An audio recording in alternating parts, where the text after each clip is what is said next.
আইয়ুরফা আমালি ওয়া আনা সাইম, আমার পছন্দ যে রোজা অবস্থায় যেন আমার আমলটা উপরে উঠায় নেওয়া হয়, আল্লাহর কাছে পেশ করা হয়। তাহলে শাবান মাসে একটু রোজা রাখা নফল কেন? সংযমী হওয়ার অভ্যাসটা করা, যেন আমরা সংযমের প্র্যাকটিস করা অবস্থায় যেন রমজানের রোজাকে স্বাগত জানাইতে পারি, আর গুনাহ এখন থেকেই ছেড়ে দেওয়া।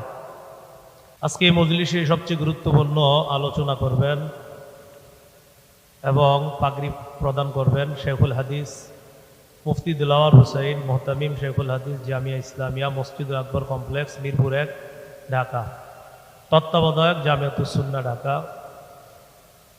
উপস্থিত হওয়ার কথা মুফতি লুৎফুর রহমান ফরায়েজি, পরিচালক তালিমুল ইসলাম ইনস্টিটিউট ঢাকা, প্রধান মুফতি জামিয়াতুস সুন্নাহ ঢাকা। এতক্ষণ আপনাদের সামনে গুরুত্বপূর্ণ আলোচনা করেছেন মুফতি শামসুদ্দোহা আশরাফি, পরিচালক ইসলামী দাওয়া সেন্টার বাংলাদেশ।